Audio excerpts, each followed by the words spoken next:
You will happily drive clear across town to save $5 on a cheap gadget, but you would not cross the street to save that exact same $5 on a car. Same $5, same drive, same effort, and your brain treats them as two completely different amounts of money. It makes no sense at all. And that one glitch is quietly costing you more than any sale you've ever fallen for. Picture it slowly. You're about to buy something small, let's say a gadget, and it costs $25 at the store near you. And a friend says, "Oh, there's a place across town selling the exact same thing for $20, $5 cheaper." And you think, "Yeah, you know what? I'll drive across town, 20 minutes each way, to save $5. Feels worth it. Feels almost satisfying even, like you're being smart with money." Now picture a completely different day. You're buying something big, a major appliance, a piece of furniture, something that costs, say, $10,000. And the salesperson is ringing it up, and a friend whispers, "You know, there's a place across town selling the identical thing for $9,995. The exact same $5 cheaper, the exact same 20-minute drive." And you think, it's basically the same price. Why bother? I'm already here. Let's just do it. Stop and look at what just happened. Same $5, same drive, same effort. In the first case, you'll happily cross town for it. In the second case, you won't cross the street. The $5 didn't change. Your willingness to go get it changed completely, based on something that has nothing to do with the $5 at all. That right there is one of the most expensive bugs in the entire human brain. And today we're going to figure out exactly why it happens, why it's wired so deep you can't just decide your way out of it, and why it makes you fight your hardest money battles in precisely the wrong places. Let's go. First, the stakes, because this one is bigger than it looks. The glitch makes you guard your pennies and hemorrhage your dollars. Think about where it points your energy. It makes saving $5 feel huge when the purchase is small. So you clip coupons, you compare unit prices on groceries, you drive across town for a minor deal, you agonize over a few dollars on a cheap item. All good instincts in isolation. But the very same glitch makes saving $500 or $1,000 or $5,000 feel like nothing when the purchase is big. So you wave through the expensive add-ons. You don't negotiate the big-ticket items.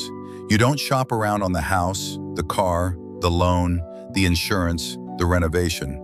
Because what's a few $100s on something that already costs so much? And here's the brutal truth. The big purchases are where almost all of your real money actually lives. A few percent on a small thing is pocket change. A few percent on a huge thing is a fortune. So the glitch has you bringing a magnifying glass to the tiny battles and a blindfold to the enormous ones. You can clip coupons for a lifetime and lose more on a single, unnegotiated big purchase than all those coupons ever saved. The glitch doesn't just cost you money, it aims your effort in exactly the wrong direction, which is so much worse. And here's the quiet tragedy of it. The person who clips every coupon, who never lets a small saving slip by, who feels genuinely careful with money, can still end up far worse off than someone who ignores all the small stuff but gets the 3 or 4 big decisions right. Because the small stuff, added up over a whole life, is real but limited. The big stuff, the home, the car, the loans, the major recurring commitments, is where the life-changing sums actually move. So the glitch can make you feel frugal while quietly making you poorer, because it's spending all your vigilance in the cheap seats while the expensive doors are left wide open. Feeling careful and being careful are not the same thing, and the proportion glitch is the exact reason they come apart. You remember Noggin, soft pink cartoon brain, big eyes, little stick arms, doing his best in a world he wasn't built for. The saver angel and her piggy bank on one shoulder, the spender devil with his bags on the other, and Cave Noggin, the wild ancestor who surges up when his old instincts fire. Well, today, Cave Noggin isn't excited or sad. Today, he's just doing what he's always done, judging the size of things. And it turns out the way he judges size, which was perfect for the savannah, is catastrophically wrong for money. Today, you'll watch him drive across town to save $5 on a cheap thing, and then, an hour later, wave off the exact same $5 on an expensive thing with total confidence, never once noticing he just contradicted himself. Because to his ancient eyes, he didn't. To his ancient eyes, those two fives were completely different sizes. Let me show you why. Here's the roadmap. First, we'll figure out how Cave Noggin actually perceives the size of anything, and why he judges it in proportions, not in absolutes. Then we'll trace that straight back to the savannah and see why it was brilliant there. Then we'll watch it collide head-on with money, where it becomes a disaster, and see exactly how sellers exploit it to drain your biggest purchases. And then we'll fix it with one simple mental rewiring. Let's go. So how does Cave Noggin perceive size? Here's the key fact, and it's about way more than money. Your brain perceives almost everything in relative terms, not absolute ones. It judges differences as proportions of a whole, not as fixed amounts. This is one of the oldest, most fundamental rules of how perception works, and it runs through everything: how you sense light, sound, weight, and yes, numbers and money. Let me make it concrete. Imagine you're holding nothing, and someone places a small weight in your hand. You notice it instantly. Now imagine you're holding a heavy backpack, and someone adds that exact same small weight. You might not notice at all. Same weight added, completely different perception. Because your brain doesn't ask, how much was added? It asks, how much was added relative to what was already there? The same is true for light. A single candle lit in a pitch-dark room is dramatic, blinding almost. That same candle lit at high noon in full sunlight, you wouldn't even see it flicker. Same candle, the difference is what it's relative to. Your senses are built to detect proportional change, the percentage difference, not the absolute amount. This is so reliable, it's basically a law of how brains work. And now apply that to the $5. $5 off a $25 gadget is a 20% change. That's a big proportion. Cave Noggin's perception lights up. That's a fifth of the whole thing. That's significant. That's worth effort. But $5 off a $10,000 purchase is a tiny fraction of 1%. That's a candle at noon. Cave Noggin's perception barely registers it. Relative to $10,000, $5 is basically invisible, basically nothing. And so the same $5 feels enormous in one context and weightless in the other, because Cave Noggin never actually perceives the $5 at all. He perceives the proportion. He's not feeling the money, he's feeling the percentage. And the percentage really is wildly different, even though the money is exactly the same. And once you know to look for this, you'll see it absolutely everywhere in your own behavior. You'll haggle for 10 minutes to knock a few dollars off at a market stall, then drop a small fortune on a big-ticket item without blinking. You'll refuse to pay $2 for shipping on a cheap item on principle, and then happily add a $50 accessory to an expensive one because it rounds out the purchase. You'll obsess over the price of coffee, the daily small stuff, while a single, oversized recurring bill quietly drains more every month than a year of skipped coffees. None of this is because you're inconsistent or foolish. It's all one single glitch, firing over and over in every direction. Your brain feeling percentages and going completely numb to the actual dollars underneath them. It's not many different mistakes. It's the same mistake wearing 100 different outfits. So why is Cave Noggin built this way? Why proportions instead of absolutes? Go back to the savannah and it makes perfect, beautiful sense. Imagine Cave Noggin has gathered 2 berries and he finds one more. Going from 2 to 3 is a huge deal. He just increased his food by 50%. That extra berry is genuinely significant to his survival. and his brain should make him care about it intensely, should make him bend down and grab it. Now imagine he's gathered 1,000 berries, a massive haul, and he finds one more. Going from 1,000 to 1,001, that's nothing. It would be a waste of his precious energy to care about that one berry, to bend down, to expend effort over a 0.1% increase when there's a lion to watch for and water to find. So his brain, wisely, makes him not care. Do you see how smart that is? In a world of scarcity and limited energy, where every calorie you burned had to be worth it, the ability to judge whether something was worth your effort by proportion was a survival superpower. Care a lot about gains that are big relative to what you have. Don't waste energy on gains that are tiny relative to what you have. That rule kept Cave Noggin from burning himself out chasing trivial scraps while making sure he pounced on the meaningful ones. It was efficient. It was correct. It was exactly the right way to allocate effort in a world where effort could kill you. There was just one assumption baked into it, that the size of a thing and its importance were the same as its proportion. On the savannah, that assumption was basically always true. With money, it's catastrophically false. And really, why would his brain have built an absolute value meter? Think about it. For the entire span of human evolution, there was nothing to measure in absolutes. There was no universal unit of worth, no currency, no dollar that held the same value across every context. There was just more or less than what I have right now, judged in the moment, against the pile in front of him. A berry was worth a lot or a little depending entirely on how hungry he was and how much he already had.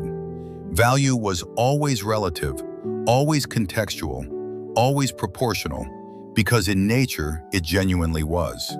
The very concept of a fixed, absolute, context-independent unit of value, a thing that is worth exactly the same no matter what it sits beside, is a human invention only a few thousand years old.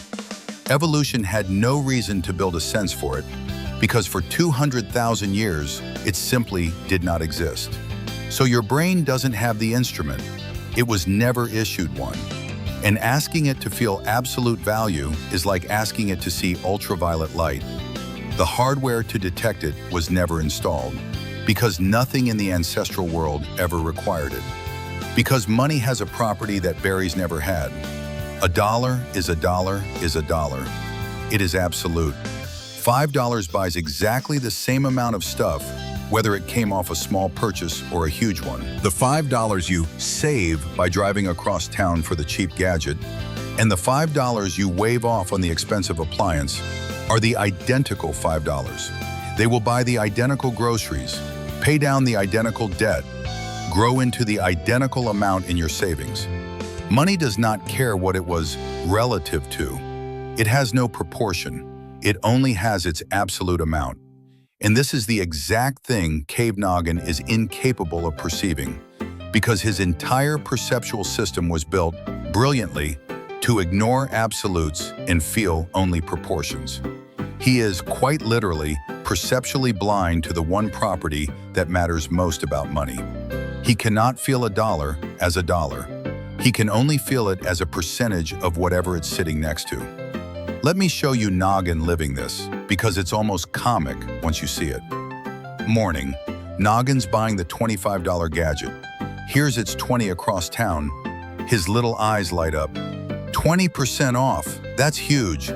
His proportion sense is screaming, significant gain, worth the effort. He grabs his keys, drives across town, 20 minutes each way, feels great about it, comes home a proud, savvy saver. Afternoon, same Noggin, buying the $10,000 appliance. Here's its $5 cheaper across town. He doesn't even look up. His proportion sense feels nothing. A rounding error, a candle at noon, beneath notice. He waves his little stick hand dismissively. We're already here. It's basically the same. And the magnificent, ridiculous part is that Noggin feels like a smart, frugal person in both moments. In the morning, he was smart for chasing the $5. In the afternoon, he was smart for not bothering with the $5. He sees no contradiction at all, because to his proportion-blind brain, there isn't one. The morning 5 was a 20% giant.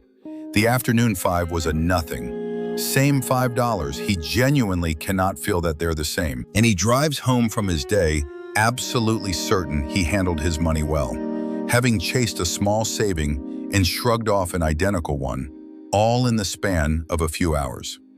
Now here's where it gets expensive, because the people selling you big things understand this glitch perfectly, and they aim it straight at you. Think about buying a car, or a house, or anything large. Once you've committed to a huge number, say $30,000 for a car, watch what happens to your perception of every smaller number that comes after.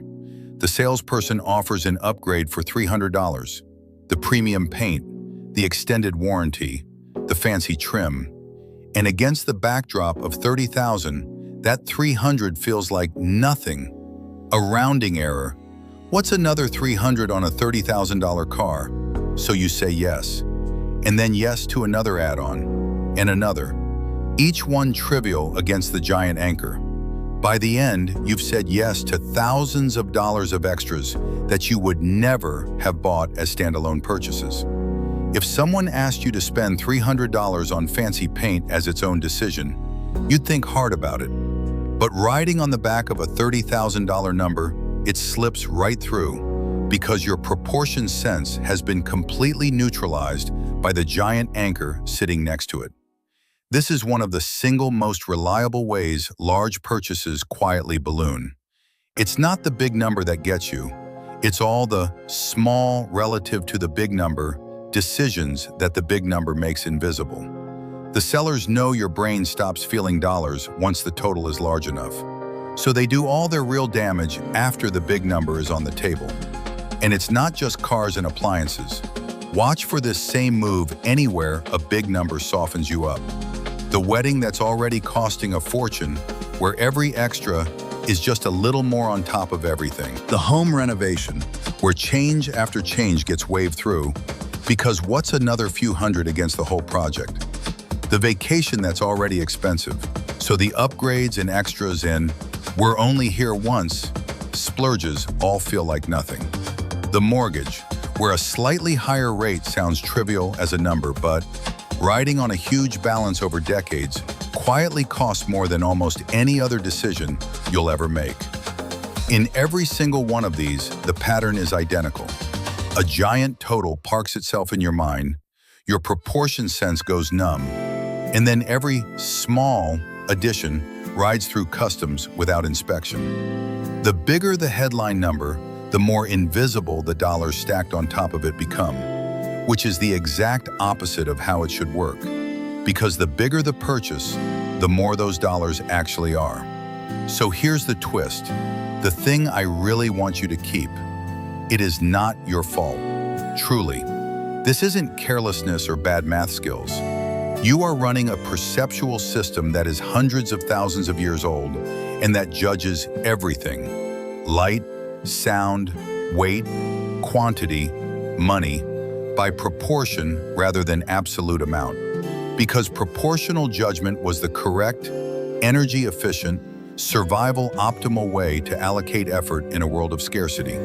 The same wiring that makes you not notice a small weight added to a heavy load, that makes a candle vanish at noon, that exact same wiring makes $5 vanish next to 10,000.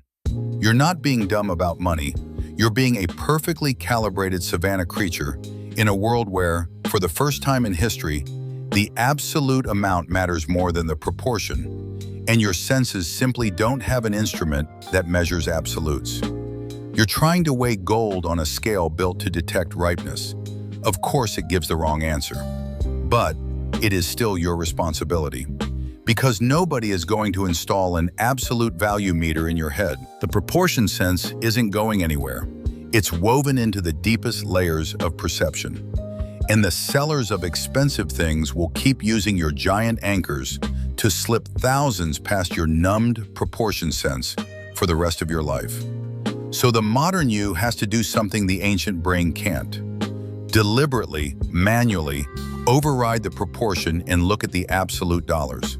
Not by feeling differently, because you can't make yourself feel a dollar as a dollar any more than you can see a candle at noon, but by thinking it, by running a small calculation that corrects for the illusion every time it matters. Let me show you how. Defense number 1, the master move. Always convert back to absolute dollars and effort. When any saving or any extra cost shows up, strip away the percentage and the total it's attached to and ask the question purely in absolute terms. Not what percent is this, but how many actual dollars is this, and what would I do to get or keep that many dollars in any other context? $5 is $5 whether it's 20% of something or a fraction of a percent of something. So the honest question for the appliance is the exact same as for the gadget. Would I drive across town for $5? If yes for the gadget, then yes for the appliance, because it's the identical $5 and the identical drive. If the drive isn't worth $5, it isn't worth it in either case. Make the decision about the absolute money and the absolute effort, never about the proportion. The proportion is the lie. The dollars are the truth. Defense number 2, scrutinize big purchases the hardest, not the least. This is the complete reversal of what your brain wants to do, and that's exactly why it works. Your proportion sense relaxes on big purchases. It's such a big number anyway, what does a little more matter? That feeling is precisely backwards, and it's where your real money is bleeding out. So make a rule that flips it. The bigger the purchase, the more carefully you examine every dollar, every add-on, every percentage point. Because on a big purchase, a small percentage is a huge absolute sum. 1% better on a tiny purchase is pennies. 1% better on a house or a car or a loan is potentially a staggering amount of money, easily more than years of coupon clipping. So the effort that feels wasted on the big stuff, why am I haggling over a few hundred on something this expensive, is actually the single highest paid work you will ever do. Treat negotiating, comparing, and questioning on the big purchases as the most valuable financial activity in your life, because in absolute dollars, it is. Defense number 3, beware the giant anchor and the add-ons riding on it. The instant you've committed to a large number, put your guard up, not down, because that's exactly when the proportion glitch leaves you wide open. When you're buying something big and someone offers an extra for just a few hundred more, do this one thing. Rip it off the big number and look at it alone. Don't ask, what's 300 on top of 30,000? Ask, would I spend $300 on this exact thing as its own separate purchase on its own day? If the answer is no, and it usually is, then you don't actually want it, you're just being numbed by the anchor. Every add-on, every upgrade, every while we're at it, gets evaluated as a standalone purchase at its real, absolute price, completely divorced from the giant number it's trying to hide behind. That single habit can save more on one car or one house than most people save in years of careful budgeting everywhere else. Defense number 4, set an absolute worth my time rate once in advance. Decide calmly when you're not in any store, how much money is worth a chunk of my effort? For example, I will go out of my way to save $20, but not for $5. Pick your own number. The point is that once you've set it as an absolute rule, it applies identically to every purchase, big or small, and it instantly cancels the proportion glitch. Saving $50 is worth your effort, whether it's off a $100 buy or a $50,000 buy. Because $50 is $50, and you already decided $50 clears your bar. No more being seduced into effort by big percentages on small things. No more being lulled out of effort by small percentages on big things. One fixed dollar rule applied to everything, immune to the proportion lie. Defense number 5, multiply the small recurring stuff out to its absolute total. The proportion glitch doesn't only shrink dollars next to big purchases, it also hides them inside small repeating ones. A few dollars a month for this, a few for that, each one feeling like a trivial little percentage of nothing beneath your notice. But repeated every month for years, those tiny amounts are some of the largest absolute sums you'll ever spend, precisely because the glitch keeps each individual charge feeling too small to question. So do what Cave Noggin can't.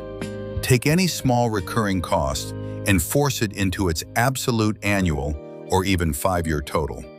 That trivial monthly charge suddenly reveals itself as a real 4-figure commitment. Once you see the absolute total, you can decide if the thing is actually worth that, not worth the tiny monthly proportion, but worth the real sum it adds up to. Most of the time, dragged into absolute daylight, half of those little charges don't survive the question. Defense number 6. Name the glitch when you feel the pull. When you catch yourself thinking, it's such a big purchase, what's a little more? Stop and name it. That's the proportion glitch. That's the candle at noon. These are real dollars and they don't get smaller just because they're sitting next to a big number. And when you feel the opposite pull, that surge of 20% off, I must chase this on something tiny. Name that too. That's the proportion glitch making a small saving feel huge. How many actual dollars is it? Is that worth my time? Naming it in both directions snaps you out of the percentage and back into the dollars, which is the only place the truth lives. So let's bring it home. Here's everything we figured out today. Your brain perceives the size of almost everything: light, sound, weight, numbers, money, in proportions, not absolutes. It feels the percentage, not the amount. That's why a small weight vanishes when added to a heavy load, why a candle disappears at noon, and why the same $5 feels enormous next to a small purchase and weightless next to a big one. This proportion sense was a survival superpower on the savannah, where caring about gains by proportion was the energy-efficient, correct way to allocate effort. An extra berry matters a lot when you have 2 and nothing when you have 1,000. But money has a property berries never had. A dollar is absolute, identical no matter what it's sitting next to. And your ancient brain is perceptually blind to that absolute value. It literally cannot feel a dollar as a dollar, only as a percentage. So you fight hardest over pennies on small things and wave through fortunes on big ones, which is exactly backwards because the big purchases are where your real money lives. And the sellers of expensive things know it, so they wait until a giant number is on the table, then slip thousands of dollars of small relative to the total add-ons right past your numbed senses. It is not your fault. You're weighing gold on a scale built to detect ripeness, and it is still your responsibility, which you handle by converting everything to absolute dollars, scrutinizing big purchases the hardest, ripping add-ons off the giant anchor and pricing them alone, setting one fixed worth my time dollar rule, multiplying the small recurring stuff out to its real total, and naming the glitch in both directions. And here's the big shift I want Noggin and you to walk away with. The goal isn't to care more about money everywhere, to become some exhausting penny pincher who agonizes over every cent. The goal is the opposite, almost a relief. You can stop sweating the tiny stuff so much and aim your real attention at the few big decisions where the actual money lives. Most people have it exactly inverted. They spend enormous emotional energy on small daily purchases and almost none on the handful of huge decisions that determine their entire financial life. The car, the home, the loan, the insurance, the big recurring commitments. Get those few right, examine them in cold, absolute dollars, fight for every real dollar there, and you can afford to be relaxed everywhere else. That's not more work. For most people, it's less and far better aimed. You stop being a magnifying glass on the small and a blindfold on the large, and you become the opposite. That single reversal is worth more than a lifetime of coupons. Cave noggin will still feel $5 as a giant next to a small thing and a speck next to a big one. That perception isn't going anywhere. It's as automatic as seeing a candle vanish at noon. But now there's a calm voice right behind the perception that says, how many real dollars is that? And would I cross town for it, no matter what it's sitting next to? And asking that one question, especially on the big decisions where it matters most, is the difference between a brain that guards its pennies while its dollars walk out the door, and a brain that finally watches the dollars. So here's where we're going next time. We've seen how your brain mangles the size of money, but there's one specific word, one tiny four-letter word, that scrambles your brain harder than almost anything else in the entire language of selling. A word so powerful, it can make you grab things you don't want, take more than you need, and pay more in total just to feel like you paid nothing. The word is free, and what it does inside your head is genuinely bizarre. It doesn't just lower the price to zero, it switches off your judgment entirely. Because zero, to your brain, isn't a number, it's a feeling. Why the word free is one of the most dangerous traps evolution left in your head. That's next time. I'll see you there.